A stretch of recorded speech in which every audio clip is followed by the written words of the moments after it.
안녕하세요. 부동산 책 읽어주는 브리니입니다. 오늘은 부동산 책 말고 어, 누군가에게 변화가 필요한 사람에게 추천해드리는 자기 계발서이고요. 시작의 기술이라는 책을 소개해 드리겠습니다. 지은이는 게리 비숍이고요. 소개할 이 게리 비숍은 이런 얘기가 나옵니다. 군말 빼고 핵심만 이야기하는 저자. 더 나은 삶을 원하는 이들의 마음을 단번에 휘어잡는 사람. 게리 비숍은 스코틀랜드 글래스고에서 나고 자랐으며 1997년 미국으로 이주했다.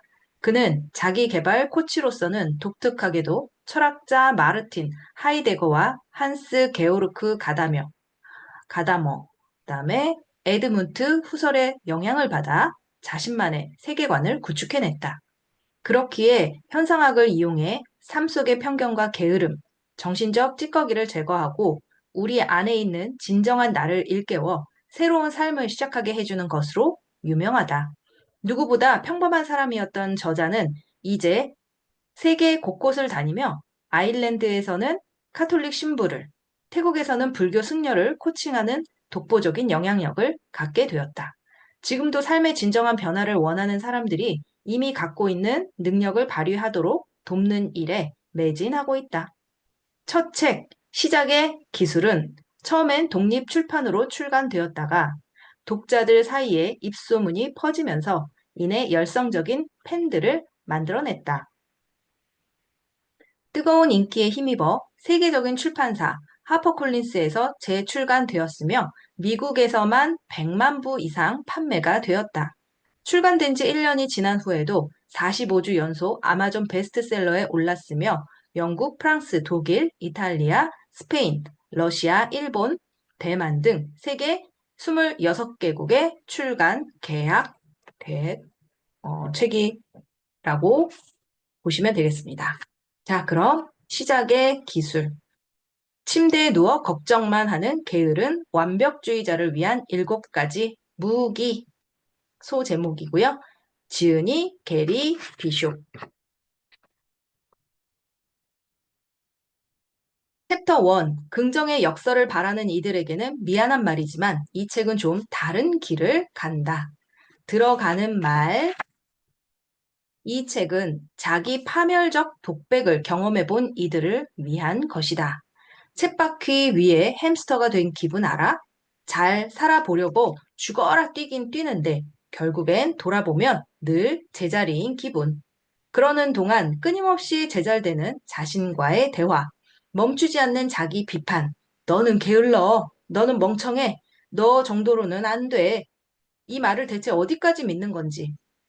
그게 스스로를 얼마나 힘 빠지게 하는지 알지도 못하는 채로 스트레스와 긴장감을 극복해 보려다 하루가 간다.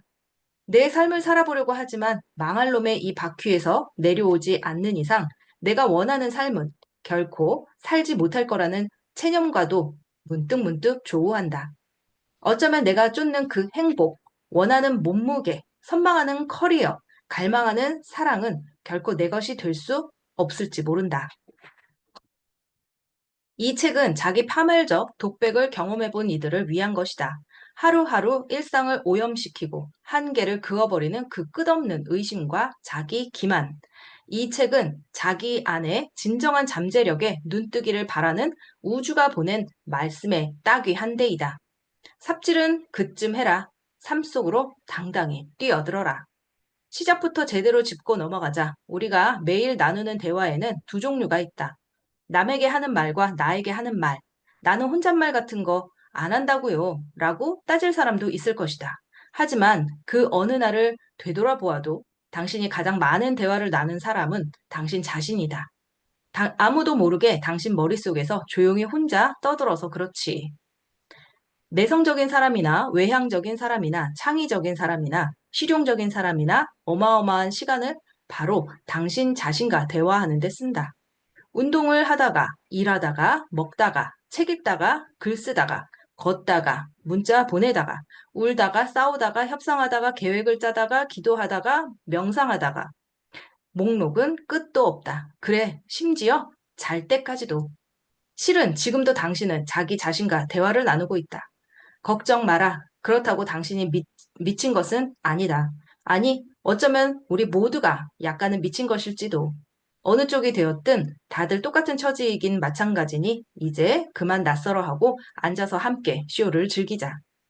연구에 따르면 우리는 하루에 5만 가지가 넘는 생각을 한다고 한다. 그중에서 하지 말았으면 하는 말, 극복하고 싶거나 물리치고 싶은 말이 얼마나 많은가. 반사 반응처럼 무의식적으로 떠오르는 그 생각들을 어떻게 할 수는 없지만 어느 것에 중요성을 부여할지는 얼마든지 우리가 결정할 수 있다. 의미는 미리 정해져 있는 게 아니기 때문이다. 최신 신경과학 및 심리학 연구 결과들을 보면 당신이 나누는 대화는 삶의 질에 심대한 영향을 미친다. 엘레바마 대학교의 윌 하트 교수는 4가지 종류의 실험을 진행했다. 실험 참가자들은 긍정적이거나 부정적이거나 혹은 중립적인 사건을 회상하거나 실제로 경험했다. 그러곤 표현하게 했다. 그 결과 중립적인 사건을 여전히 진행 중인 것처럼 묘사하는 사람들은 실제로는 그 사건을 더욱 긍정적으로 느꼈고 부정적인 사건을 진행 중인 것처럼 묘사하는 사람은 더 부정적으로 느꼈다. 간단히 말해 자신이 처한 상황을 묘사할 때 쓰는 언어에 따라 실제로 우리가 그 상황을 보고 경험하고 참여하는 방식이 달라진다. 언어는 삶의 크고 작은 문제를 직면하는 방식에 이루 말할 수 없이 큰 영향을 미친다. 우리가 하는 말과 느끼는 감정 사이에 긴밀한 연관이 있다는 사실은 수백 년간, 어쩌면 수천 년간 이미 알려져 있었다. 비트겐슈타인이나 하이데거, 가다머 같은 철학자들은 일상에서 쓰는 언어의 중요성을 알고 있었다. 비트겐슈타인은 이렇게 말했다. 언어의 문법 속에서도 생각과 현실 사이의 조화를 찾을 수 있다. 좋은 소식은 긍정적 자기 대화가 기분을 극적으로 끌어올려주고 자신감을 높이며 심지어 생산성까지 향상시킨다고 많은 연구 결과들이 지속적으로 확인해주고 있다는 사실이다. 그뿐만이 아니다. 하트 교수의 실험에서 볼 수 있듯이 실제로 긍정적인 자기 대화는 행복한 삶, 성공한 삶의 핵심 요소가 될 수도 있다. 나쁜 소식은 정반대의 경우도 고스란히 사실이라는 점이다. 부정적 자기 대화는 기분을 저하시킬 뿐만 아니라 무력감을 느끼게 만들 수 있다. 작은 문제도 크게 보이게 할 수 있으며 심지어 없던 문제도 만들어낼 수 있다. 그리고 충격적인 속보가 있다. 자기 대화는 우리가 상상도 못할 방식으로 우리를 망쳐놓고 있다는 것이다. 이런 점들을 염두에 두고 하나만 분명히 짚고 넘어가자. 이 책의 의도가 더 좋은 인생을 만들자는 것은 맞지만 나는 여러분에게 갑자기 긍정적 사고를 하라거나 자기 긍정이 필요하다고 말하지는 않을 것이다. 효과는 제각각이었지만 그런 주제는 이미 지겹도록 다뤄져 왔다. 그래서 이 책에서까지 이야기하지는 않을 것이다. 나는 여러분에게 네 안에는 호랑이가 살고 있으니 네 안의 짐승을 깨우라고 하지 않을 것이다. 첫째, 여러분은 호랑이가 아니고 둘째, 역시나 여러분은 호랑이가 아니기 때문이다. 그런 얘기도 누군가에게는 효과가 있겠지만 도저히 낯간지러워서 나는 그런 말은 못하겠다. 나에게 그런 일은 억지로 메이플 시럽을 한 바가지 먹으라고 하는 말과 같다. 고맙긴 한데 사양하겠다. 긍정의 역설을 바라는 모든 이들에게는 미안한 말이지만 이 책은 좀 다른 길을 간다. 이 책은 여러분에게 발판 하나만 밀어줄 작정이다. 한 단계 높은 정도의 진정한 잠재력에 닿을 수 있는 여러분이 밟고 올라서기에 딱 맞는 높이의 단단한 발판 하나만을 제공할 생각이다. 인생이 쉬워지려면 인간의 감정은 대개 생각에서 나온다. 그러고 나면 인간은 당초 그 감정을 만들어냈던 생각을 다시 통제해서 아니면 받아들였던 문장이나 자기 대화를 바꿔서 감정을 눈에 띄게 통제한다. 현대 심리학의 아버지 엘버트 앨리스가 한 말이다. 앨리스는 우리가 경험을 어떤 식으로 생각하고 이야기하느냐에 따라 그 경험에 대한 느낌이 달라진다는 사실을 발견했다. 간단히 말해 생각과 감정은 서로 긴밀한 관계가 있다. 앨리스는 또한 우리가 완전히 비이성적으로 사고할 수도 있다는 사실을 발견했다.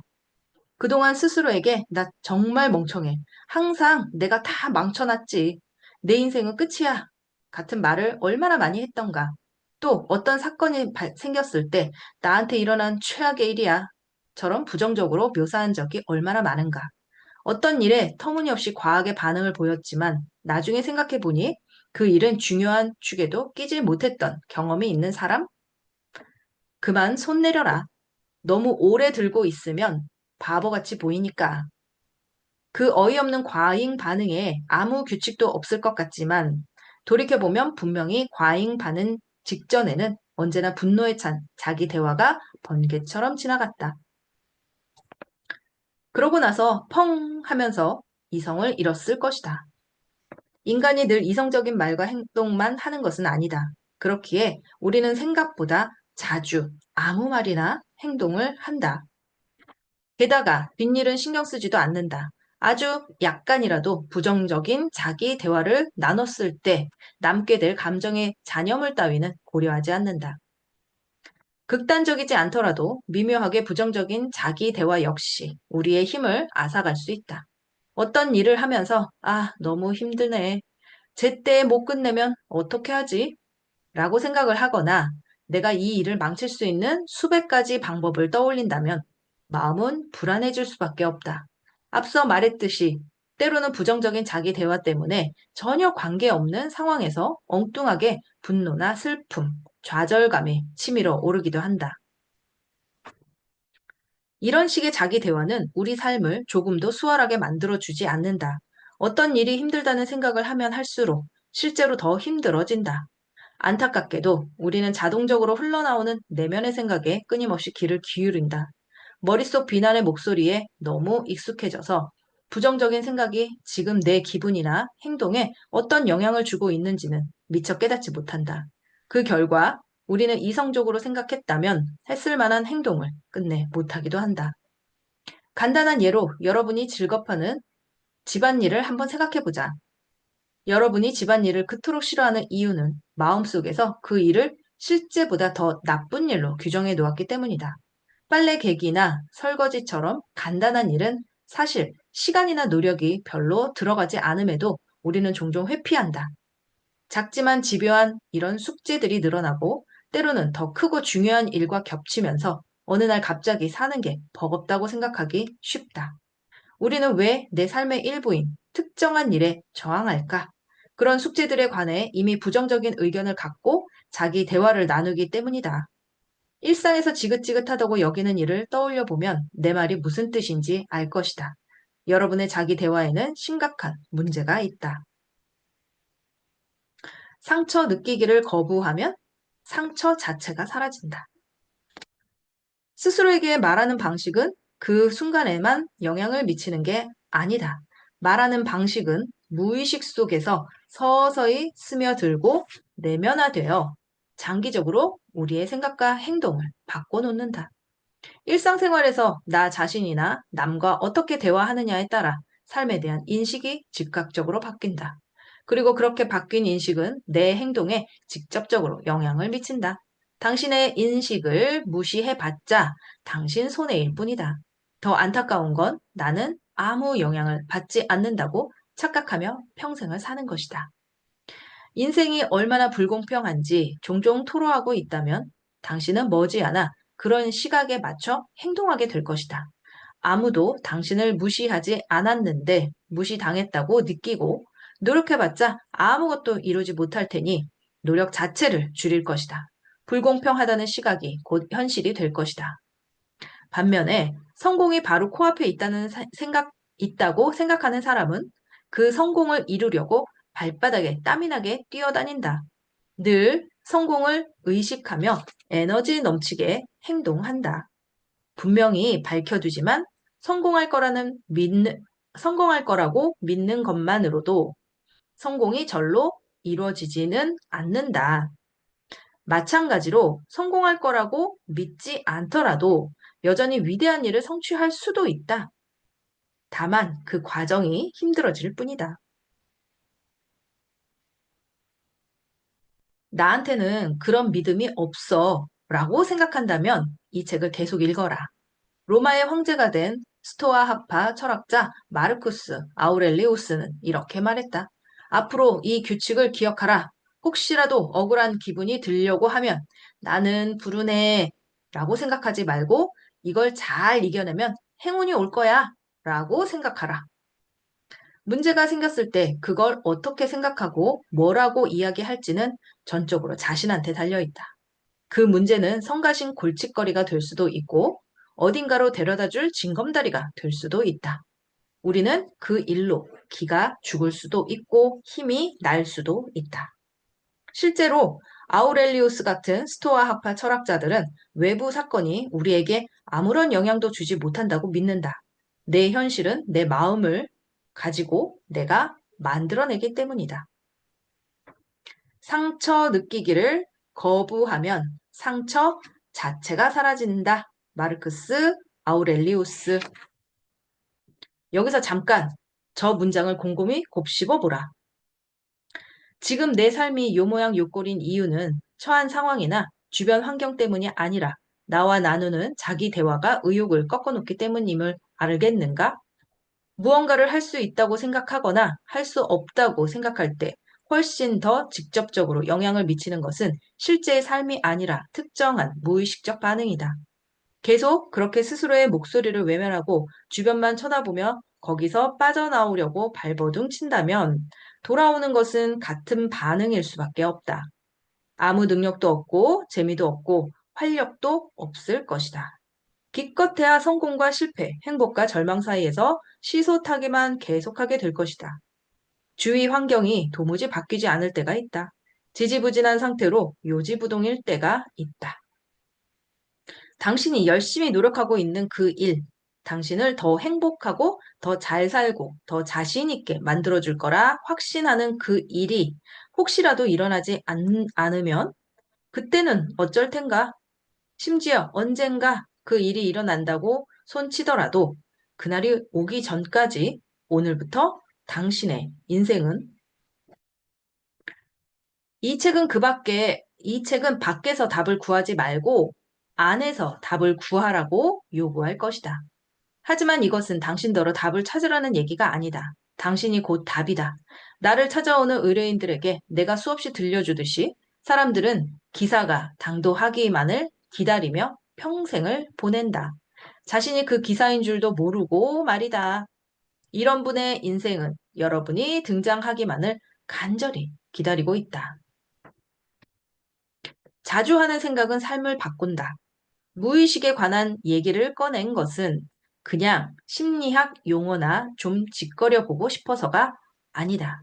과학자들은 생각이 실제로 뇌의 물리적 구조를 바꿀 수 있다는 사실을 발견했다. 신경 가소성이라고 하는 이 현상은 인간 정신을 이해하는 데 혁명을 불러일으키고 있다. 살아가면서 우리는 새로운 것을 배우고 경험한다. 그러는 동안 뇌는 끊임없이 신경 경로를 만들고 재조정한다. 이 신경 경로가 우리의 생각과 행동을 좌우한다.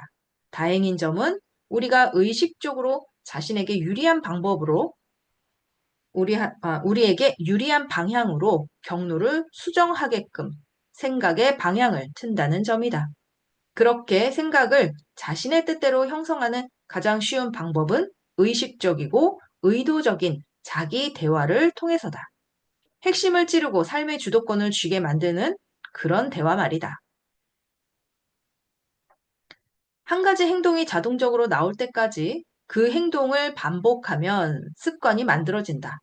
마찬가지로 강력하고 단언적인 언어를 오랫동안 사용하면 내 삶에 영구적인 변화를 일으킬 수 있다. 단순히 행복한 생각을 한다는 정도가 아니라 뇌의 생물학적 구조에까지 영향을 미칠 수 있다. 생각을 조정하면 우리가 느끼는 감정을 자유자재로 부릴 수 있다. 생각을 내 뜻대로 형성하려면 내가 쓰는 단어와 언어의 종류를 의식하고 관심을 기울여야 한다.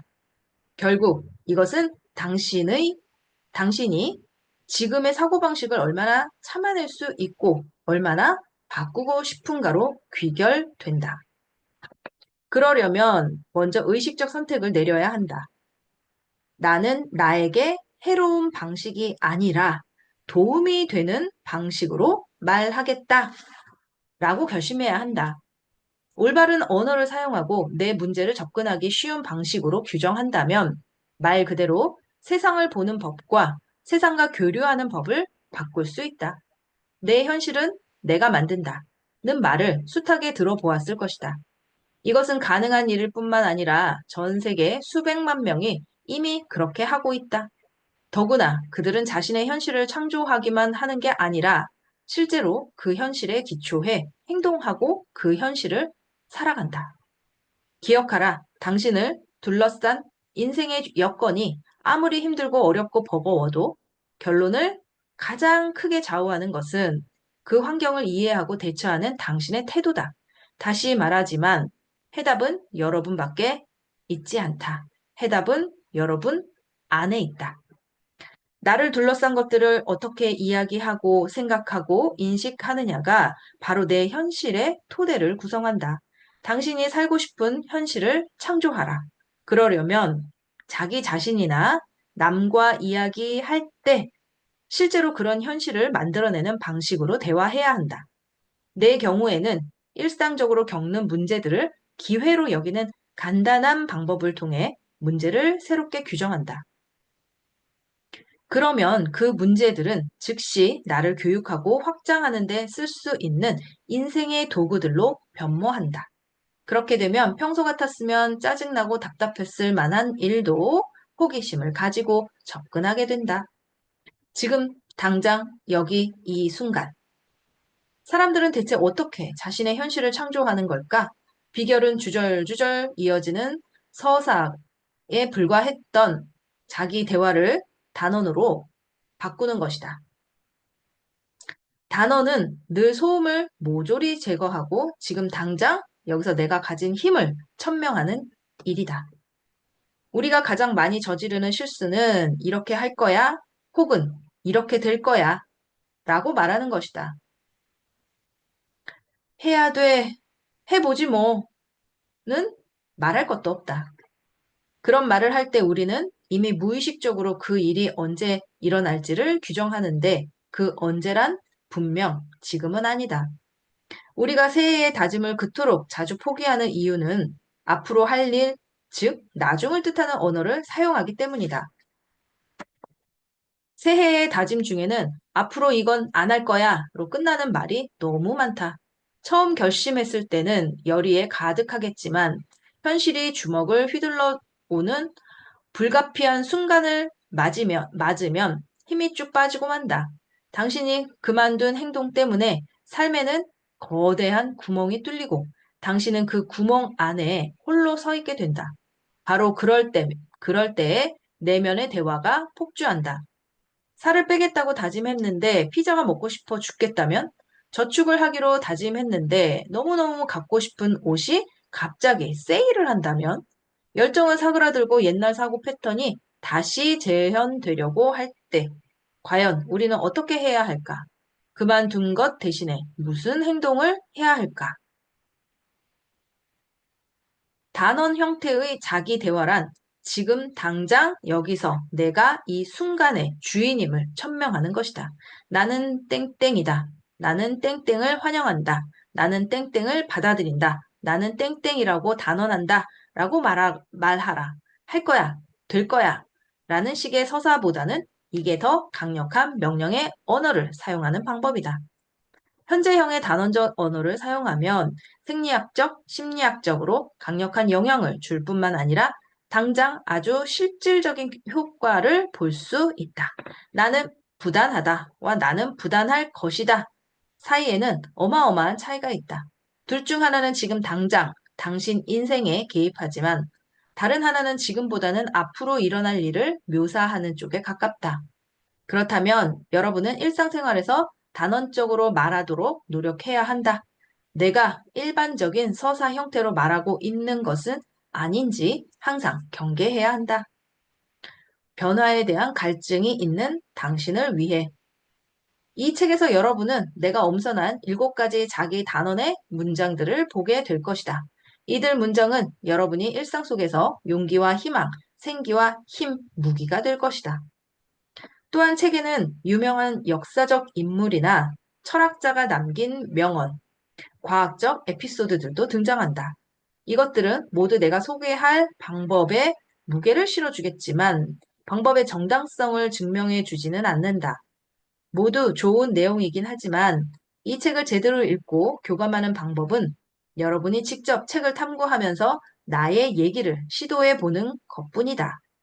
충분히 시간을 갖고 생각하고 고민하고 실험해 보라. 경험을 통해 직접 검증한 것보다 더 좋은 지식은 없다. 앞으로 읽게 될 내용들을 마치 컨텐츠를 평가하는 사람의 마음으로 접근하지 말고 내가 직접 해보는 실험이라고 생각하라. 그러면 지금까지 한 번도 겪어보지 못한 인생을 송두리째 바꿔놓은 경험을 할지도 모른다. 이 책에는 여러분의 생각과 배치되거나 여러분을 짜증나게 하고 충격받게 하고 분노하게 하는 내용도 있을 것이다. 괜찮다. 흥분하지 말고 계속 읽어라. 훌륭한 영화가 그렇듯이 마지막에 가면 모든 게 한꺼번에 이해될 것이다. 쉽게 불쾌해지는 사람이라면 이 책을 그냥 덮어라. 그리고 도움이 될 만한 다른 사람에게 선물하라. 이 책을 통해 자기 대화라는 게 얼마나 복잡하면서도 강력한 힘을 갖는지 이해하게 되길 바란다. 그리고 자기 대화를 습득해서 사용법을 배워서 여러분 인생의 유일무이한 무기로 쓸 수 있기를 바란다. 언어의 창조적이면서도 파괴적인 힘을 이 책이 모두 설명해 줄 수는 없지만 일상적으로 하는 생각이나 내면의 대화가 어떤 식으로 우리의 인생 경험을 만들어가는지 조금 감은 잡을 수 있을 것이다. 이 책을 읽으면서 여러분의 언어와 감정을 의식적으로 일상생활과 연결해보라. 말하는 방식과 느끼는 방식의 마법 같은 연관성을 이해하기 시작하면 미처 보지 못했던 인생의 광대한 풍경이 서서히 드러날 것이다. 포스트잇이든 형광펜이든 뭐든 동원해서 자신에게 특별히 와닿는 부분을 표시해가며 끝까지 읽어라. 이 책은 되도록 많은 사람이 쉽게 이해하고 도움을 받을 수 있게 만들었다. 각 챕터는 전체의 일부이면서도 각기 독립된 내용을 다루고 있기 때문에 읽다가 얼마든지 다음 챕터로 넘어가도 된다. 변화에 대한 갈증이 있다면 이 책을 충분히 활용하라. 당신의 인생을 바꾸는 데 필요한 내용은 없는지, 책이 완전히 낡고 다를 때까지 샅샅이 찾아보라. 아마 일상생활을 하면 책을 늘 들여다볼 필요는 없을 것이다. 하지만 탈출구를 찾지 못했거나 활력이 다시 필요할 때는 여기에 아이디어들이 좋은 출발점이 되어줄 것이다. 그런 때가 오면 얼마든지 다시 책 속으로 풍덩 뛰어들어라. 이 책으로 갈증을 해소하고 아직 세상에 보지 못한 여러분의 참모습을 드러내라. 즐거운 시간이 되길. 챕터 2. 내가 사람들에게 가장 먼저 알려주는 단원의 문장. 시작의 기술 1. 나는 의지가 있어. 당신의 삶은 당신이 참고 싶은 만큼이다. 한번 생각해보라. 저것만 아니면 내 삶이 더없이 행복하고 따뜻할 텐데 라고 생각되는 지금 그런 삶을 망쳐놓고 있는 지독한 어둠의 그림자는 무엇인지, 어떤 문제인가? 다니는 직장이 싫은가? 사귀는 사람과 잘 안 맞는가? 건강에 문제가 있는가? 그래, 좋다. 새 직장을 구하라.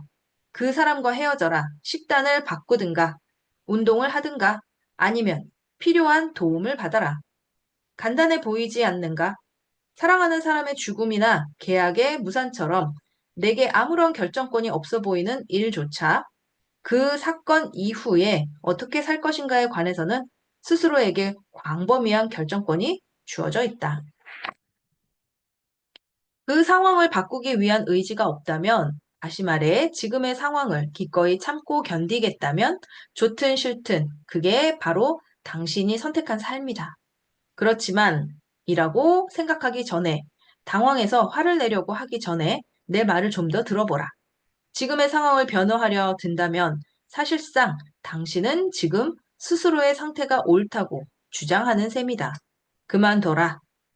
그렇지만은 없다. 우리는 그런 소리를 할 여유가 없다. 가방을 가볍게 꾸려야 할 여행길에 그런 말은 군짐이 될 뿐이다. 환경이 사람을 만드는 게 아니다. 환경은 그가 어떤 사람인지 드러낼 뿐이다. 에픽테토스. 에픽테토스가 지적한 것처럼 진짜 당신이 누구인지는 인생의 환경을 보고 아는 게 아니라 그 환경에 당신이 어떻게 대처하는지를 보면 알 수 있다. 그리고 당신이 나와 함께 새롭게 시작하려면 또 그만둬야 할 것이 있다. 운을 그만 탓하라. 남을 그만 탓하라. 외부의 영향이나 환경을 들먹이는 것도 그만둬라. 어린 시절이나 이웃을 그만 탓하라. 위 방법은 내가 이야기할 모든 내용 중에서도 가장 기본이 되는 사항이다. 여러분은 절대, 다시 한번 말하지만 절대 남 탓하기 게임에 빠져 있을 여유가 없다. 심지어 여러분 자신을 탓하는 것도 아무짝에 쓸모없는 일이다. 물론 여러분이 통제할 수 없는 것처럼 보이는 상황도 있을 것이다. 장애나 질병, 사랑하는 사람의 죽음처럼 비극적인 상황에 맞닥뜨릴 수도 있다. 그러나 여러분이 그 상황에 영향을 미칠 방법은 언제나 있다. 아무리 오래 지속되었고 아직도 출구를 찾지 못했다 하더라도 말이다.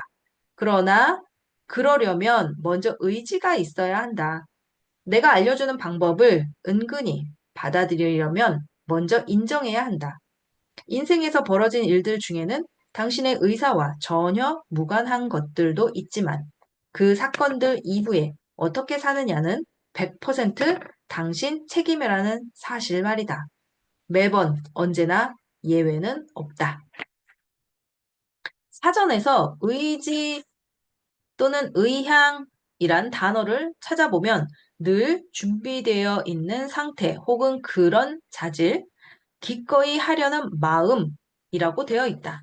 다시 말해, 의지나 의향은 새로운 관점에서 상황을 바라보고 삶을 살아갈 수 있는 상태다. 의지의 시작도 끝도 당신이다. 아무도 당신이 의지를 갖게 만들 수는 없지만 정말로 다음으로 넘어갈 의지가 생기기 전까지는 진전이란 없다. 마침내 의지가 생기고 나면 당신이 태어날 때부터 이미 갖고 있던 자유가 혈관을 타고 흐르는 것이 느껴질 것이다. 마찬가지로 의지가 없다면 언제부터였을지 모를 그 지긋지긋한 느낌이 보이지 않는 무게추처럼 당신 가슴을 내리 누르는 것을 느낄 것이다.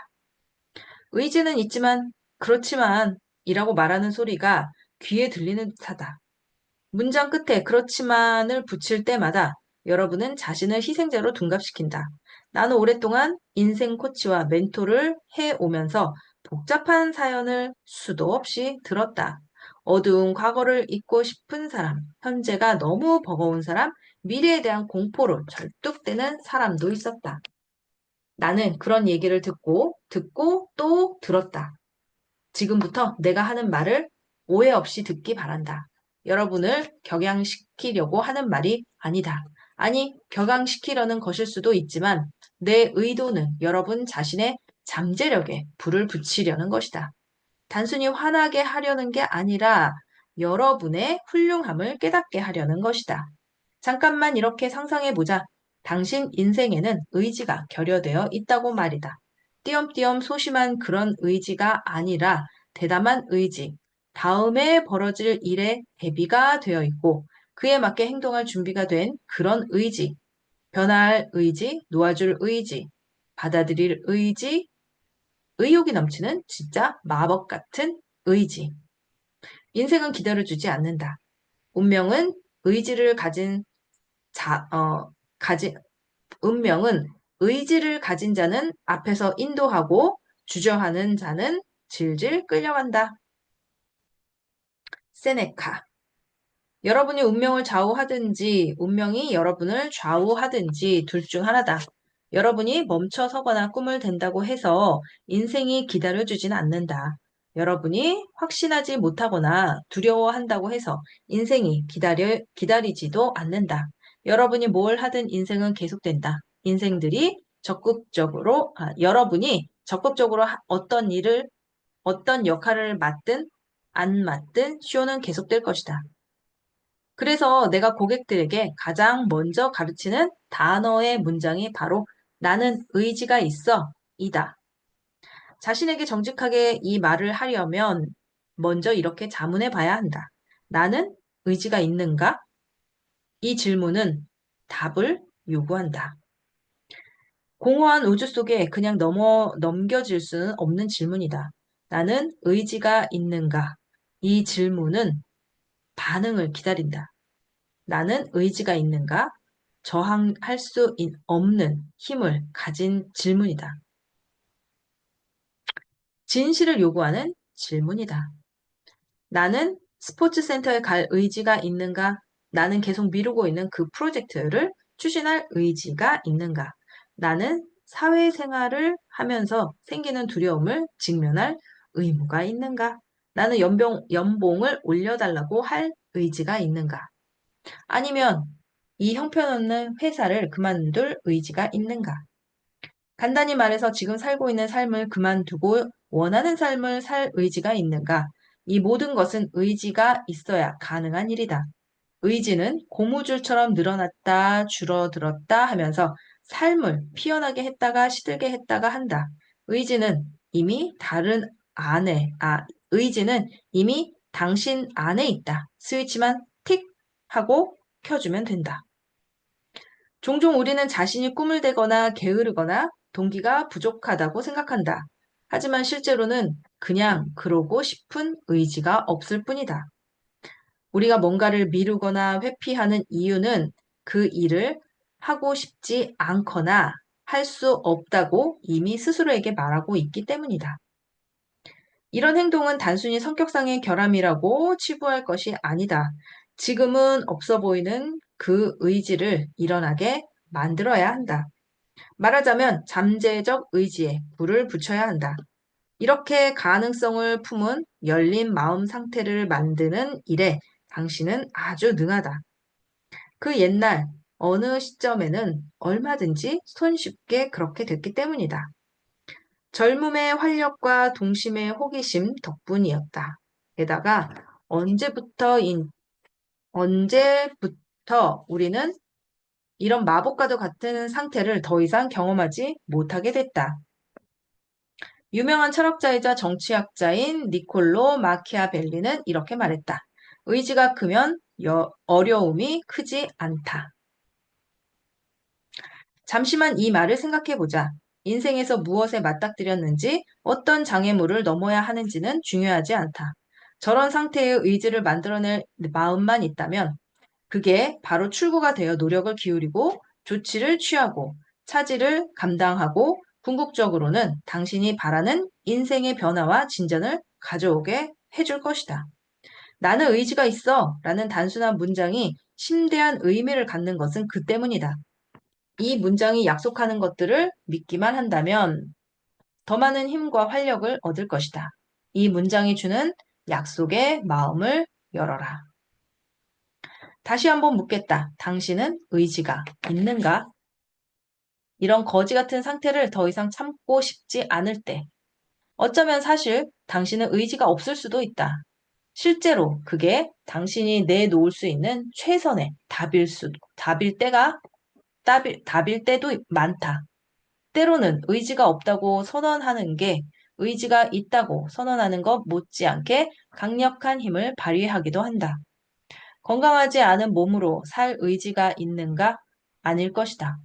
하루 벌어 하루 먹고 살 의지가 있는가? 아닐 것이다. 절대 성공하지 못할, 지속되지 않을 관계를 참고 견딜 의지가 있는가? 아닐 것이다. 나는 그럴 의지가 없다. 특정한 행동을 할 의지가 없어도 결의와 다짐에 불이 붙는다. 지금의 상황에 빠르고 강력히 대처하게 만든다. 무언가를 할 의지가 없는 것은 종종 모래 위에 선을 긋는 것처럼 더 이상 지나온 길로는 되돌아가지 않겠다는 뜻이 되기도 한다. 채워지지 않고 만족할 수 없을 때, 그냥 숨만 쉬는 것을 계속할 의지가 없을 때, 오직 그때에만 우리는 변화에 필요한 노력을 기울인다. 이런 거지 같은 상태를 더 이상 참고 견디고 싶지 않을 때, 오직 그때에만 우리는 뭔가를 하기 시작한다. 종종 더 이상 이 짓을 계속하고 싶지 않은 것보다 더 큰 변화의 동기는 없다. 지금 당신의 삶에서는 어느 쪽이 더 설득력이 있는가? 나는 의지가 있어인가? 나는 의지가 없어인가? 무언가를 할 의지가 없는 것도 의지가 있는 것만큼 강력한 힘을 발휘할 수 있다는 말의 뜻을 알겠는가? 저마다 처한 상황에 따라 나는 의지가 있어라는 단언에서 힘을 얻는 사람도 있고 나는 의지가 없어 라고 선언함으로써 더 큰 힘을 얻고 결의를 다지는 사람도 있다. 상황에 따라 양쪽 모두에게 똑같이 동기를 얻을 수도 있다. 당신이 어느 쪽에 속하든 자기 단어의 형태를 바꾸는 것도 가능하고 문제에 접근하는 방식을 새롭게 규정하는 것도 가능하다. 예를 들어 묻는다. 당신은 새로운 직업을 찾을 의지가 있는가? 그렇다. 나는 의지가 있다. 싫어하는 직장에 계속 다닐 의지가 있는가? 아니다. 나는 의지가 없다. 두 가지 단원 모두 효과적일 수 있다. 어느 것이 자신의 성향과 상황에 잘 맞을지는 여러분이 결정할 문제다. 여러분한테는 어느 쪽이 효과가 있겠는가? 당신은 이대로 사는 게 그런 대로 참을 만한 게 틀림없다. 쳇바퀴에서 빠져나올 의지가 없는 게 다른 이유 때문일 수도 있다. 이때는 스스로에게 무엇을 묻건 얼마나 자주 그 말을 하건 그런 건 별로 중요하지 않다. 당신은 무언가를 바꿀 수 있을 만큼 오랫동안 의지를 발휘할 수 없기 때문이다. 시작은 누구보다 잘하는데 끝맺음은 도통 못하는 사람들이 있다. 깊이 파고들어 보면 결국 매번 당신은 그냥 그대로 있고 싶은 의지가 강했다는 냉정한 현실과 마주할지도 모른다. 지금까지 당신은 삶을 근본적으로 바꿀 의지가 없었고 요요 현상이 오지 않게 차를 뺄 의지도 없었다. 마음속 어딘가에서 당신은 이대로 사는 게 괜찮다고 말한다. 그렇지 않고서야 여태 바뀌지 않았을 리가 없지 않는가. 당신은 이렇게 사는 게 그런대로 참을 만한 게 틀림없다. 사실 그래도 괜찮다. 지금 이대로 살기로 결심했다는 사실을 똑바로 직시하는 것은 다른 길을 가기로 결심하는 것만큼이나 강력한 힘을 발휘할 수 있다. 왜냐하면 때로는 내가 나 자신을 행복하지 않은 상태에 두고 있다고 인식하는 것만으로도 진짜 변화를 시작할 자극이 될 수 있기 때문이다. 하지만 이때 자기 자신을 비난하거나 성격상 결함의 희생자로 만들지는 말아야 한다. 빤히 알면서도 다른 사람이 아닌 나의 행동과 선택을 통해 여기까지 왔다는 사실을 깨닫는 순간, 의식적이고 체계적으로 거기서 벗어날 길도 열린다. 그렇게 되면 최소한 당신은 현실을 인정할 수 있다. 지금까지의 현실을 기꺼이 받아들이고 상상도 못할 미래를 향해 용기 낼 수 있는 토대를 마련할 수 있다. 갖지 못한 것에 한탄하지 않고 가진 것을 기뻐하는 자가 현명한 사람이다. 에픽테토스. 변화에 의지가 없다는 사실을 직시하고 말로 표현하고 나면 나라는 존재와 내 인생을 다시 한번 생각해 볼 수 있다. 그리고 적어도 새롭게 시작할 수 있는 작은 빛 한 줄기를 만들어낼 수 있다. 과거라는 드라마로부터 내가 해야 할 과제를 분리시키고 나면 더 열린 태도로 문제를 대할 수 있다. 감정의 소용돌이에서 벗어나 문제의 핵심으로 직진할 수 있다.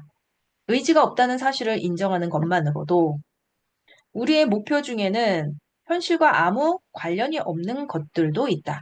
오해하지 마라. 하늘의 별을 향해 손을 뻗고 불가능해 보이는 것을 이루려고 노력하는 사람들을 나는 전적으로 지지한다.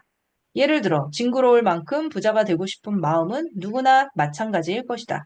하지만 당신은 그 정도로 많은 돈을 버는데 필요한 일들을 할 의지가 있는가?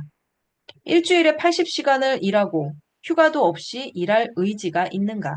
더 많은 책임을 감당하고 위험을 감수할 의지가 있는가? 실제로 징글징글한 부자가 되는데 필요한 것들을 직시하고 감당해 본 적이 있는가? 삶과 정신이 끝없이 고갈되는 기분을 느껴본 적이 있는가? 우리 사회는 제일 돈 많은 사람, 제일 똑똑한 사람, 제일 예쁜 사람, 제일 옷 잘 입는 사람, 제일 웃긴 사람, 제일 강한 사람이라면 사족을 못 쓰는 문화를 만들었다. 그러다 보니 우리는 그냥 나 자신일 수 있는 능력을 잃어버렸다. 나 자신의 길을 택할 수 있는 자유를 잃어버렸다. 그리고 사회나 가족이 기대하는 사항들을 짐처럼 짊어지고 살아간다. 그래서 결국은 어떻게 됐을까? 수많은 사람들이 실망하고 공허함을 느끼게 된 것만은 분명하다. 그렇다고 해서 근사한 삶의 목표들을 추구하지 말아야 한다는 뜻은 아니다. 그게 정말로 당신이 원하는 거라면 말이다. 또한 당신 자신을 정체시켜 놓고 더 이상 발전하지 말아야 한다는 뜻도 아니다. 장시간 일하며 삶의 질을 포기하는 게 그 자체로 잘못된 것은 아니다. 원하는 수입을 얻거나 바라는 커리어를 갖기 위해 그렇게 사는데 전혀 불만이 없는 사람도 있다. 하지만 많은 사람들이 지금 추구하고 있는 것들을 애당초 왜 추구하게 됐는지조차 잊고 산다. 우리는 내가 갖지 못한 것에만 초점을 맞추는 경우가 너무 많다. 깊이 생각해 보면 꼭 필요한 것도 아니고 심지어 원치 않는 것일 수도 있는데 말이다. 이렇게 말하면 고개를 끄덕이는 사람도 있을 것이다. 맞는 말이야. 굳이 백만장자가 될 필요는 없지. 라든가. 사실 나는 복권을 갖고 싶은 마음도 없었어. 라고 생각할지 모른다. 물론 그것도 괜찮다. 다음번에 당신이 근사한 자동차를 봤을 때 나는 왜 저걸 가질 수 없을까? 라고 생각하지만 않으면 된다. 혹은 잡지 표지를 보면 나는 왜 저렇게 생길 수 없을까? 나는 왜 저렇게 좋은 옷을 입을 수 없을까? 라고 생각하지만 않으면 된다. 내가 얻으려고 애쓰는 게 정말로 내가 원하는 것이 맞는지 우리는 끊임없이 확인해 봐야 한다. 이것은 한 번 묻고 끝낼 수 있는 질문이 아니다. 그래서 정말로 그걸 원한다면 가서 얻어내라. 오늘부터 당장 전략을 짜고 현실을 상대하고 필요한 행동을 해서 더 많이 쟁취하라. 그렇지만 단지 혼다가 아니라 BMW에서 일하고 싶은 마음으로 일주일에 10시간에서 20시간을 더 운전해 출근할 의지가 있는 게 아니라면 BMW에 대한 동경은 그만 머릿속에서 접어라. 그런 건 완전히 생각 낭비다. 아닌 척하는 것도 그만둬라. 당신한테는 그 일을 이루는데 필요한 행동을 할 의지가 없다는 사실을 직시하고 그동안 스스로에게 허튼 소리를 해왔음을 인정하라. 그러고 나면 실제 당신의 삶을 훨씬 더 좋아할 수 있을 테고 정말로 인생에서 바라는 것들을 위해 노력할 수 있는 여유가 생길 것이다. 나는 20살 때의 몸매로 돌아가기 위해 내가 좋아하는 음식을 모조리 포기할 의지가 없다. 나는 연봉의 자릿수 하나를 늘리기 위해 가족과 보내는 시간을 포기할 의지가 없다. 현실을 직시하라. 나는 의지가 없어. 라는 사고방식을 장착하고 나면 더 이상 내가 원한다고 생각하는 것들을 볼 때마다 죄책감이나 원망, 후회로 가득 찰 필요가 없다. 이제는 나의 현실과 의지가 밀접히 연결되고 조화를 이룬다. 그리고 만약 향후에 정말로 그것들을 추구하고 싶어지면 그때는 바로 그 현실에서부터 출발해 계획을 짜면 된다. 누구나 마음속에서 이를 크게 키운다. 실제보다. 자신의 삶이나 목표를 아주 유심히 들여다볼 때 좋은 점 중에 하나는 거기에 이르게 된 과정을 어쩔 수 없이 재평가하게 된다는 점이다. 하루 30분 운동을 하는 게 정말로 내가 생각하는 것처럼 불가능할까? 물론 땀이 좀 나고 지치기야 하겠지만 좋아하는 음악을 틀어 놓으면 시간도 빨리 갈 것이다. 그리고 처음에는 힘들지 몰라도 나중에는 익숙해질 테고 점점 근력도 길러질 것이다. 회의에서 내가 아이디어를 낸다고 한들 최악의 경우 무슨 일이 생길까? 아이디어가 무시되는 것? 그러면 어때서? 여러분이 직면한 과제가 이보다 더 큰일이라고 하더라도 예컨대 몇 년치 체납된 세금을 내야 하거나 잡동사니가 가득한 창고 정리를 해야 하거나 그동안 거짓말을 한 사람에게 진실을 얘기해야 하더라도 변화의 출발점은 똑같다. 의지 말이다. 우리는 누구나 마음속에서 이를 실제보다 훨씬 더 크게 키운다는 사실을 잊지 마라. 진실을 이야기하는 것은 사하라 사막을 횡단하는 것처럼 힘든 일이다. 만약 당신도 이런 경우라면 과제를 여러 개의 의지 표명으로 작게 쪼개라. 일어난다. 침대에서 나온다. 이메일을 열어본다.처럼 말이다. 물론 여러분은 앞서 말한 예시들보다 훨씬 큰 무언가를 상대하고 있을 수도 있다. 하지만 더 큰일이라고 해도 똑같은 방법이 역시나 훌륭히 효과를 낸다. 여러분한테 뭔가 어두운 비밀이 하나 있다고 치자. 수치스럽거나 죄의식을 느끼고 있거나 원망하고 있다고 말이다.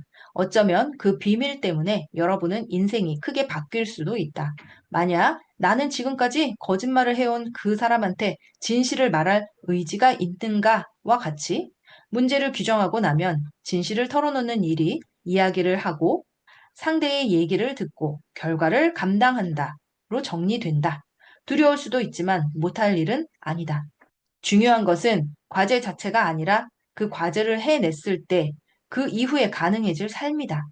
이제 실컷 마음을 열 수 있게 되면 숨길 것도 없고 거짓말할 필요도 없고 마음에 담아두거나 얼버무려야 하는 것도 없다면 여러분은 얼마든지 스스로를 표현하며 생기에 넘치게 될 것이다.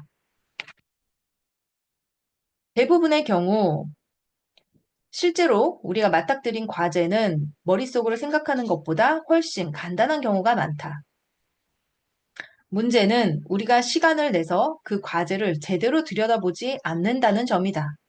우리가 마주한 과제 중에 어떤 것들은 분명히 쉽지 않을 것이다. 그러나 동시에 어려움을 넘고 나면 그 반대편에는 꿈꾸던 삶이 펼쳐질 것이다. 우리가 기꺼이 한번 살아보고 싶은 그런 삶 말이다. 이제 말하라. 나는 의지가 있다. 내 인생에 개입할 수 있는 힘.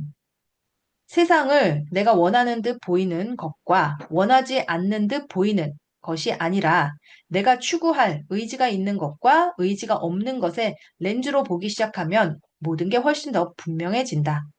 남들이 가진 것을 가지려고 안달하느라 시간을 낭비하는 대신 나에게 정말로 중요한 것에 초점을 맞추게 될 것이다. 부러움, 정욕, 욕망 따위를 내 삶을 더 좋게 바꾸려는 의지로 대체하고 나면 그제야 모든 게 제대로 보인다는 사실을 깨닫게 될 것이다.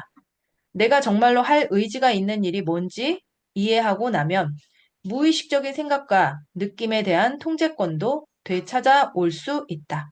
정말로 가고 싶은 곳으로부터 오히려 멀어지게 만들었던 그 생각과 느낌들을 다시 내 뜻대로 통제할 수 있다. 우리는 내 진실이 무엇인지 결정할 능력이 있다. 내 진실은 자꾸만 끼어드는 어떤 무의식적 오류로부터 만들어지는 게 아니라 내가 인지하고 의식하는 나 자신으로부터 나온다. 또한 나 자신을 위해 개입할 수 있는 힘으로부터 나온다. 의지 역시 하나의 진실이며 오직 여러분만이 만들 수 있는 아름다운 진실이다. 이제는 더 이상 나는 백만장자가 아니니까 실패했어. 라든가 나는 사사 사이즈가 아니니까 게을러. 같은 생각 때문에 거지 같은 기분을 느끼지 않아도 된다. 왜냐하면 앞으로 일어나는 모든 일은 내 선택의 결과이기 때문이다. 인생의 장애물들을 내가 의지를 갖고 있는 것과 의지를 갖고 있지 않은 것으로 규정하고 나면 그동안 나를 가둬 놓았던 나 스스로가 만든 장벽들을 깨부술 수 있다. 엉뚱한 자기 대화나 과장된 기분을 간파할 수 있다. 필요한 것을 할 의지가 있을 때는 다른 무엇도 문제가 되지 않는다는 사실을 알게 될 것이다. 당신이 정말로 의지가 있는 일은 결코 미루지 않을 것이다. 맡기로 한 책임을 소홀히 하지도 않을 것이다. 왜냐하면 그 일을 하고 싶은 강렬한 의지가 있기 때문이다. 의지. 이게 바로 가능성과 잠재력의 무한한 샘을 복원시켜줄 원천이다. 여기서부터 새로운 미래가 시작되고 완전히 새로운 당신이 시작될 것이다. 답이 들릴 때까지 계속해서 자신에게 물어보라. 나는 의지가 있는가? 아침에 가장 먼저, 잠들기 전 가장 마지막에, 운전을 하고 있을 때, 샤워를 하고 있을 때도 계속해서 물어보라. 나는 의지가 있는가? 당신의 의식 전체에 그래 라는 대답이 울려 퍼질 때까지 계속해서 물어보라. 나는 의지가 있다. 다시 묻겠다. 당신은 의지가 있는가? 챕터 3. 인생이라는 진창에서 예측 가능한 들판만 털털거리며 달리는 중인 당신에게. 시작의 기술 2. 나는 이기게 되어 있어. 당신이 인생에서 지고 있다고 생각할 때조차 실제로는 이기고 있다면, 일어나는 모든 일이 실제로는 승리의 결과라면 사실이다. 이건 자기 계발서에서 하는 듣기 좋으라고 늘어놓는 헛소리도 아니고 내가 여러분한테 책 팔아먹고자 억지로 하는 얘기도 아니다. 여러분은 승자다. 여러분은 하나씩 차례로 목표를 이뤄왔고 지금까지 줄곧 승승장구해왔다. 여러분이 결심한 일은 모두 현실이 됐다. 아마 내가 미쳤거나 여러분이 미친 건가 하는 생각이 들 것이다. 어쩌면 내가 다른 사람한테 얘기하는 거라고 단정할 수도 있다. 당신만 빼고 누구든 다른 사람한테 해당되는 얘기라고 말이다. 우리 둘 다 미친 사람이 되기 전에 내가 그 이유를 설명하겠다. 이런 시나리오가 있다고 한번 상상해보라. 평생 동안 당신은 사랑을 찾아다녔다. 당신의 삶을 공유할 특별한 단 한 사람을 찾고 있었다. 그런데 여태 그 일은 벌어지지 않았다. 당신은 사람도 여럿 만나고 사귀기도 했지만 그들 모두가 영원히 함께 하기에는 어딘가 부족했다. 특별한 그 사람과 함께 하고 싶은 당신의 꿈은 실현되지 못했다. 동화는 언제나 끝나게 마련이고 그 끝이라는 것은 종종 아주 익숙한 결말이 된다. 어느 정도 시간이 지나고 당신은 희망을 잃기 시작한다. 내가 꿈꾸는 그 사람을 만날 수 있기는 한 걸까? 어쩌면 나는 그냥 연애가 어울리지 않는 사람인가? 과연 나를 사랑해줄 사람이 있는가? 있을까? 내가 사랑받을 자격이 있을까? 나는 왜 만날 같은 유형의 사람에게 끌리는 것 같을까? 당신은 어린 시절을 되돌아본다. 그 시절 당신은 충분히 사랑받지 못한다고 느꼈다. 혹은 아웃사이더처럼 느꼈던 사춘기 시절을 떠올릴 수도 있다. 아니면 매번 사람이 달라졌다는 것 말고는 비슷하게 전개되었던 과거의 연애사들을 줄줄이 떠올릴 수도 있다. 너무나 절망적이다. 그러던 어느 날 누군가를 만난다. 몇 번 데이트를 해보니 두 사람은 함께 있는 시간이 정말 즐겁다는 사실을 알게 된다. 그게 몇 주가 되고 몇 달이 되었는데도 모든 게 순조롭다. 그리고 결국 그 날이 온다. 두 사람은 더 이상 참지 못하고 사랑한다 라는 말을 처음으로 나눈다. 당신은 사랑에 빠졌을 뿐만 아니라 이 사람이 혹시 그 사람인가? 라는 생각까지 든다. 혹시 2번일까? 와, 행복과 흥분, 가능성이 점점 더 커지고 생생해진다. 그러던 어느 날 의심이라는 먹구름이 들이우기 시작한다. 별것 아닌 것처럼 시작되어 서서히 커지더니 갑자기 비바람이 되어 몰아치기 시작한다. 사랑에 빠진 지 얼마 되지도 않아 두 사람은 사이가 벌어지기 시작한다. 아무것도 아닌 일이 싸움으로 번진다. 불꽃이 튀던 화학적 반응은 서서히 사라져버리고 둘 사이의 관계는 황량하고 메마르고 시큰둥해진다. 결국 둘 사이에는 그저 함께하기 위한 아주 기본적인 것들만이 남는다. 아, 설마 또. 그러다 어느 시점이 되면 더 이상 이건 아니라는 걸 두 사람 모두 알게 된다. 아마도 헤어질 수밖에 없는 지점에 도달할 텐데 늘 겪던 그런 고약한 이별을 맞게 된다. 아니면 서서히 죽어가는 관계를 보다가 마침내 플러그를 뽑아야겠다고 결심하게 될 수도 있다. 어느 쪽이 되었든 결국 둘은 각자의 길을 간다. 당신은 상처받았고 무참히 깨졌지만 결국에는 다 잘 될 거라고 마음을 다잡는다. 언젠가는. 하지만 실제로는 이미 잘 된 것이다. 진 것처럼 보일 수도 있지만, 그렇게 느낄 수도 있지만, 실제로 이것은 널리 알려야 할 영광스러운 승리다.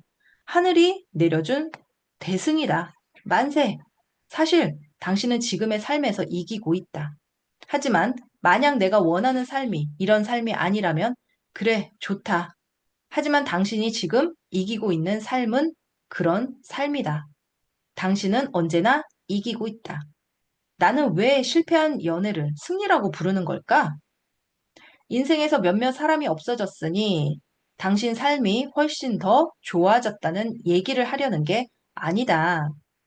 당신은 내리는 눈처럼 특별한 존재이니 준비가 되면 완벽한 사람을 만날 거라고 안심시켜 주려는 것도 아니다. 나 잘났다 식의 자동차 범퍼 스티커 메시지에 동의하려는 것도 당신만 빼고 다른 모든 사람이 문제라는 식의 문화에 동조하려는 것도 아니다. 그런 말은 그저 사실이 아니라는 걸 당신도 나도 이미 잘 알고 있다. 그런 얘기가 아니다. 그 실패한 연애에서 당신이 승리한 이유는 애초에 당신이 성취하려고 했던 바로 그것을 이뤘기 때문이다. 처음, 안녕하세요 라고 말한 순간부터 당신이 성취하려고 했던 것. 그렇지만, 그렇지만 상대가 따라오질 못했다고요. 상대가 망쳐놨어요. 무슨 말인지 안다. 하지만 처음부터 당신이 무의식적으로 그런 사람을 고른 거라면 당신 인생에서 똑같은 에피소드를 만들고 또 만들기에 가장 적합한 사람이었다면 실제로 당신은 아무도 자신을 사랑하지 않을 거라는 생각을 증명하는 일에 몰두해 있다면 파란만장했던 어린 시절이나 안 좋은 이별에 대한 무의식적인 반응으로 그런 생각이 이미 심어져 있는 거라면 이 패턴이 당신의 무의식 깊숙이 박혀 있기 때문에 당신 자신이 적극적이고 계획적인 연애의 성공을 방해한 것이라면 당신은 아무 문제도 없었던 부분에 대해 예민해졌다. 꼬투리를 잡기 시작했고 거슬리기 시작했고 정말 별것도 아닌 일에 폭발했다. 시간이 지나면서 당신은 당신 생각을 증명했고 당신의 연애는 당연히 뻔한 결말에 도달했다. 그렇다. 당신이 바로 이렇게 이기게 되어 있었다면 당신은 자신이 사랑스러운 연애를 할 자격이 없는 사람이라고 확신하고 있었다. 그래서 꼼꼼하게 그걸 증명할 계획을 세웠고 실제로 성공했다. 축하한다. 이제 당신이 구제불능의 가학 피학성 애자처럼 보이게 됐다고 걱정할 필요는 없다. 여전히 희망은 있기 때문이다. 위에서 내가 묘사한 사례가 전혀 마음에 와닿지 않는 사람도 있을 것이다. 인생의 사랑을 만나 화목한 결혼 생활을 하고 있는 사람도 있을 것이다. 아니면 훌륭한 구혜자들을 열어놓고 행복한 고민 중일 수도 있다. 그러나 당신만의 어두운 부분이 분명히 있을 것이다. 인생에서 당신이 가장 힘을 못 쓰는 부분, 당신이 졌거나 지고 있는 것처럼 보이는 부분. 생각이라는 것은 너무나 강력해서 우리를 계속 목표를 향해 밀어붙인다. 심지어 그 목표가 실제 무엇인지 깨닫지 못하고 있을 때조차 말이다. 이처럼 당신의 두뇌는 늘 이기도록 만들어져 있다. 이것은 이성관계에만 해당되는 얘기가 아니다. 이런 힘은 당신의 커리어에도, 몸매에도, 주머니 사정에도 그 외에 당신이 하는 모든 일에 작동하고 있다. 당신은 이기게 되어 있다. 그래서 다음 단원이 나온다. 나는 이기게 되어 있어. 당신은 언제나 이기고 있다. 당신의 두뇌가 그렇게 만들어져 있다. 문제는 당신의 무의식이 정말로 원하는 것과 당신이 원한다고 말하는 것이 서로 다를 뿐이다. 이 두 가지가 서로 극단적으로 다를 때도 있다. 스스로가 그어온 한계. 줄기세포 및 DNA 연구 과학자로 유명한 브루스 립튼 박사가 발견한 바에 의하면 일상에서 우리 일의 95%를 통제하는 것은 무의식이라고 한다. 잠시만 한번 생각해 보라. 이 말은 당신이 하는 모든 말과 행동 중에 진정한 의미에서의 의지가 작용한 것은 아주 일부에 불과하다는 뜻이다. 시간 가는 줄 몰랐던 때, 퇴근길에 운전을 했는데 오는 도중에 일이 하나도 기억나지 않았던 때, 오늘이 무슨 요일인지 기억나지 않았던 때를 한번 떠올려 보라. 이럴 때 대부분 당신은 자동 주행 모드다. 인생이라는 진창에서 예측 가능한 들판을 아무 생각 없이 털털거리며 달리는 중이다. 여러분은 자신의 여러 생각 중에서도 가장 깊은 곳에 가장 눈에 띄지 않는 생각이 명령하는 길을 따라간다. 뇌가 끊임없이 여러분을 그 길로 몰아간다. 의식적으로 선택했다면 당신이 갔을 수도 안 갔을 수도 있는 길을 말이다. 수입을 늘릴 수 없을 것 같은가? 살을 뺄 수 없을 것 같은가? 혹시 수입이나 체중에 대한 당신의 무의식적 신념이 행동을 그렇게 몰아가고 있는 건 아닐까? 무심결에 당신은 나는 경제적으로 이 계급에 속하고 내 몸매는 이 수준이라고 생각하기 때문에 늘 그렇게 가장 익숙한 장소에 머물게끔 스스로 행동하고 있는 건 아닐까? 나는 우리가 이기는 영역, 이기는 세상을 갖고 있다는 얘기를 자주 한다. 당신이 1년에 3천만 원을 번다고 치자. 그 자체가 하나의 영역이다. 그 돈을 벌기 위해 당신이 내리는 모든 계획과 전략, 생각이 그 영역의 일부다. 믿거나 말거나 6천만 원을 버는 게 3천만 원을 버는 것보다 반드시 더 힘들어야 하는 것은 아니다. 6천만 원을 버는 게 더 힘들 거라 생각하는 사람도 있겠지만 절대로 그렇지는 않다. 시간당 2만 5천 원을 받는 사람이든 5만 원을 받는 사람이든 주당 40시간 근무는 동일하다. 당신이 그냥 바쁘기만 한 게 아니라 생산성이 높은지 어떤지 알아보는 것도 중요하지만 때로는 다른 영역에 발을 들일 수 있느냐 자체가 관건인 경우도 있다.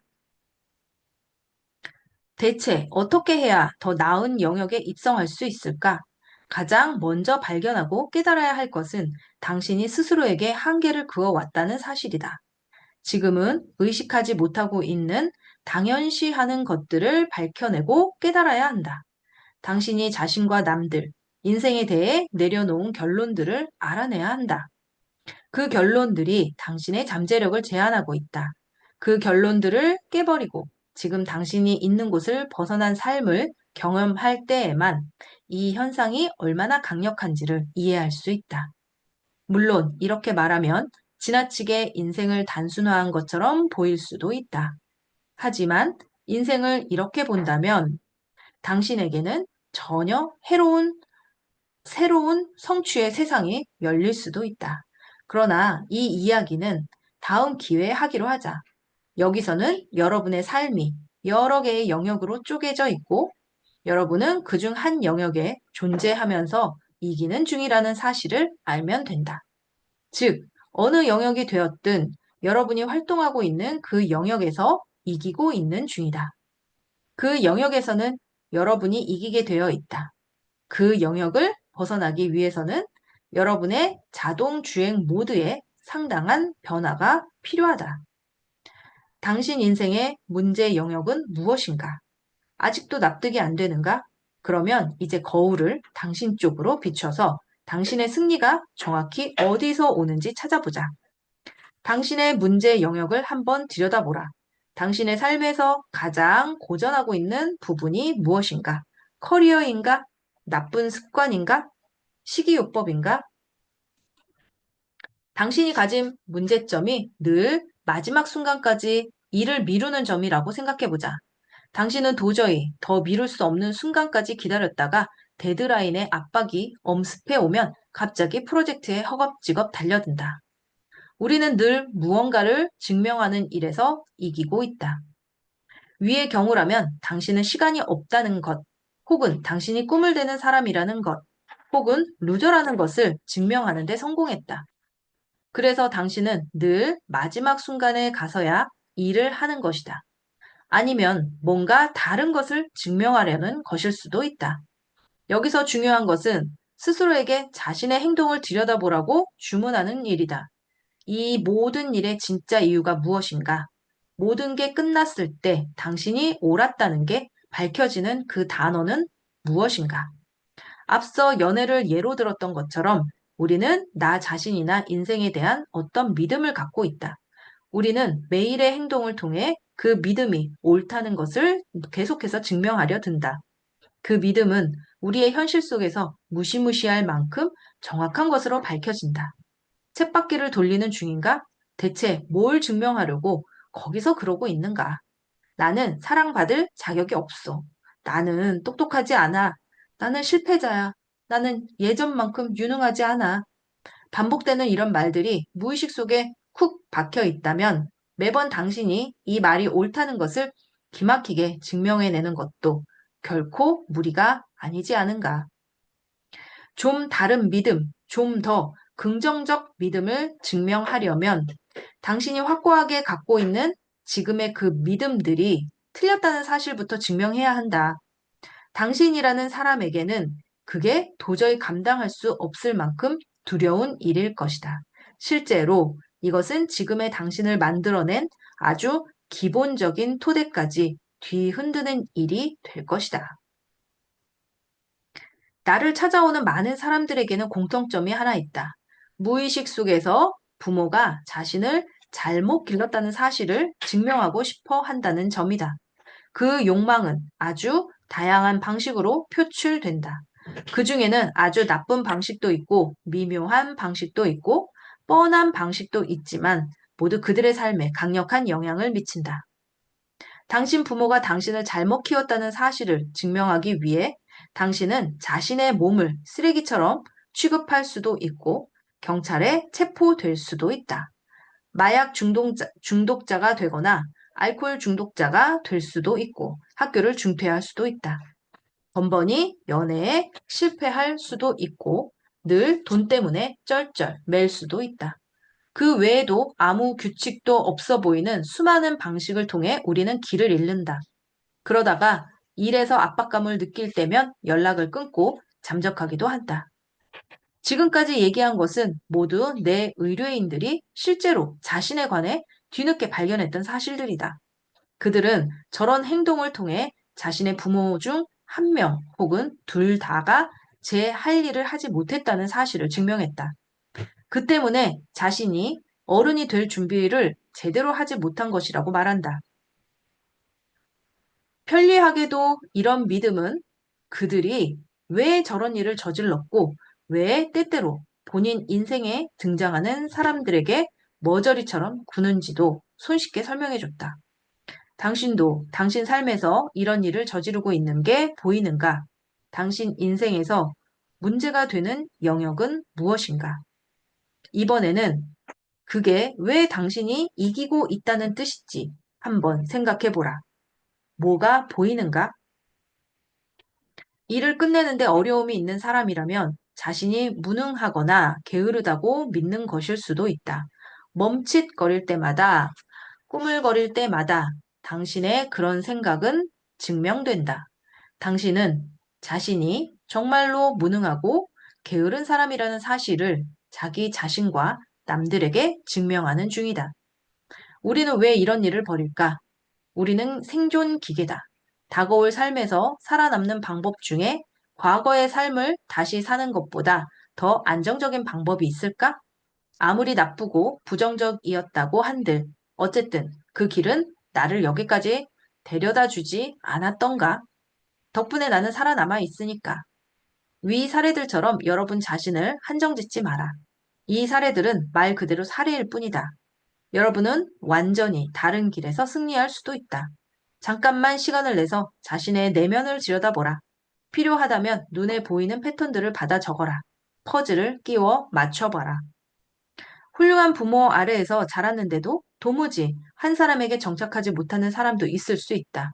누구를 만나더라도 자라면서 보았던 그 모범적인 모습의 발끝에도 미치지 못할 거라고 믿고 있기 때문은 아닐까? 중요한 것은 누구나 이런 부분을 갖고 있다는 점이다.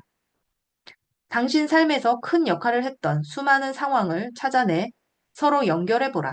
살을 빼겠다는 약속, 돈을 모으겠다는 약속, 속에 있는 말을 하겠다는 약속을 어겼던 경우를 모두 글로 적어보라. 스포츠 센터를 몇 번이나 빼먹었는지 기억해보라. 은행 대신 쇼핑몰에 갔던 경우를 떠올려보라. 그중 하나를 골라 내가 이겼던 경우는 없는지 살펴보라. 그러면 안 된다는 것을 알면서도 화를 내고 다툰 적은 또 얼마나 많은가? 이 모든 게 무엇을 가리키는가?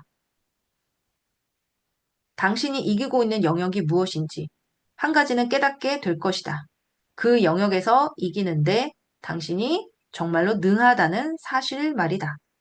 당신은 싱크대에 놓인 설거지감들을 며칠이고 회피할 수도 있다. 집안에 있는 접시란 접시, 컵이란 컵, 수저까지 몽땅 다 꺼내 쓰고 플라스틱 통에 시리얼을 담아 조리용 나무 주걱으로 떠먹는 창의력까지 발휘할 수도 있다. 이런 생활의 지혜가 있나? 사진을 찍어 SNS에라도 올려라.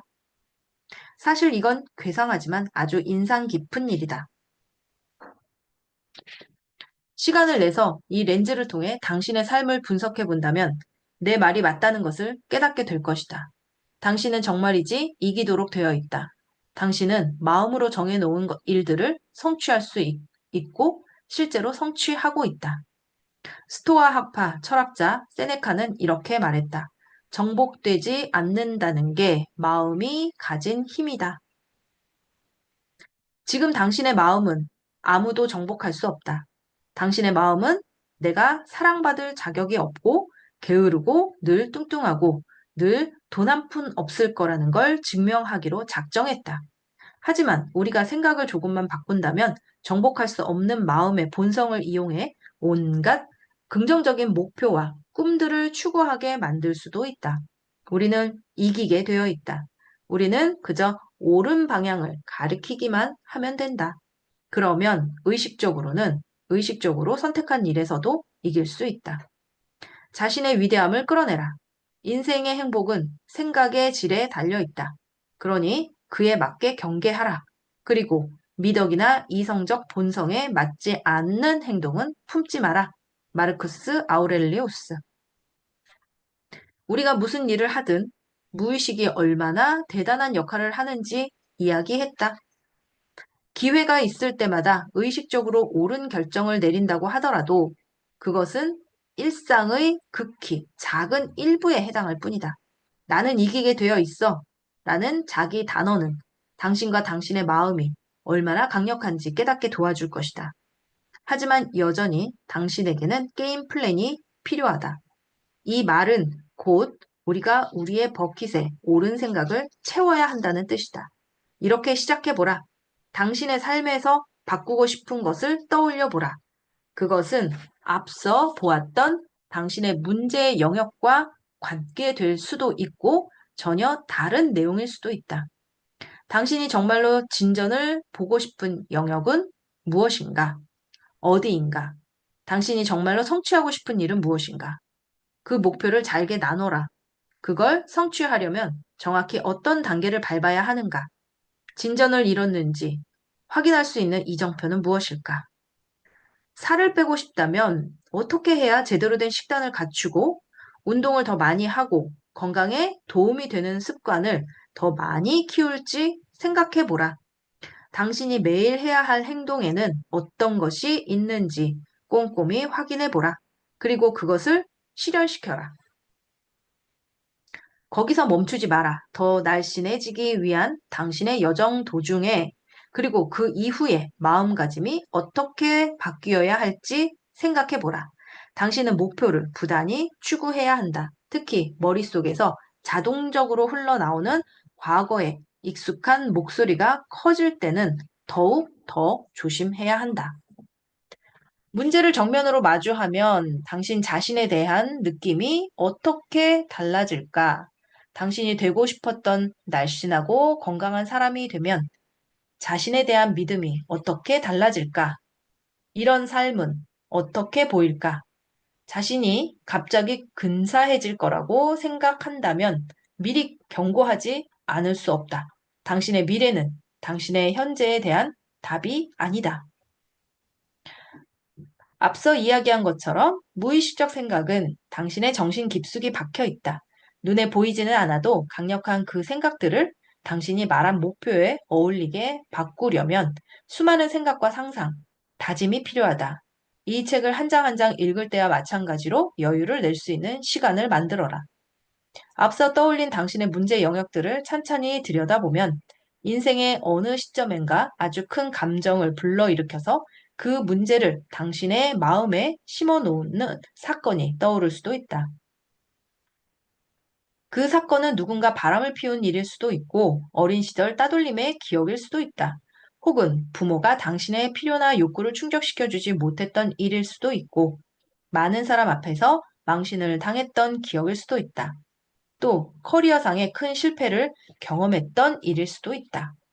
미래에 관해 그리고 정말로 이루고 싶은 일에 관해 많이 생각하면 할수록 과거에서 비롯된 저 사고 과정은 더 깊이 당신의 마음속을 파고들어 주도권을 쥐려고 할 것이다.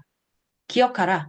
그동안 당신이 정말로 이기려고 했던 일이 뭔지 알아낼 때 중요한 것은 그런 생각이나 행동에 저항하고 맞서 싸우는 일이 아니라 방향을 바꿔 당신에게 새로운 목표와 결과를 제시하는 것이다. 이는 마치 경로를 이탈했을 때 당신의 각성을 일깨우고 붉은 깃발을 드는 것과 비슷하다. 자신의 패턴을 더 잘 이해할수록 그 패턴을 바꿀 수 있는 가능성도 높아진다. 당신 인생의 목표라고 천명할 내용을 정확히 세우고 그것을 이루기 위한 행동을 부단히 실천한다면 남은 것은 오직 시간 문제일 뿐이다. 우리는 이기도록 되어 있다. 당신은 이기도록 되어 있다. 당신의 게임이 무엇인지 정의하라. 도전을 받아들여라. 더 의미 있는 방식으로 더 깊이 자신을 이해하도록 노력하라. 자기 자신을 그리고 자신에게 주어진 각종 제약을 진정으로 이해한다면 무한한 자유와 성공이 펼쳐질 것이다. 당신에게 이미 각인되어 있는 사항들이 무엇인지 더 많이 이해할수록 그 영역에 더 많은 기회와 공간이 만들어질 것이다. 한 발을 내디뎌라. 당신 자신을 믿어라. 승리할 수 있는 당신의 능력에 자신을 온전히 던져라. 자신이 새롭고 흥미진진한 방식으로 승리할 수 있게 도전을 허락하라. 당신의 위대함을 끌어내라. 내 말을 따라해라. 나는 이기게 되어 있다. 오늘은 챕터 3까지 읽었습니다. 내일은 챕터 4 87페이지부터 읽도록 하겠습니다. 지금까지 시작의 기술 잘 들어주셔서 감사합니다. 부동산 책 읽어주는 불인이었습니다. 감사합니다.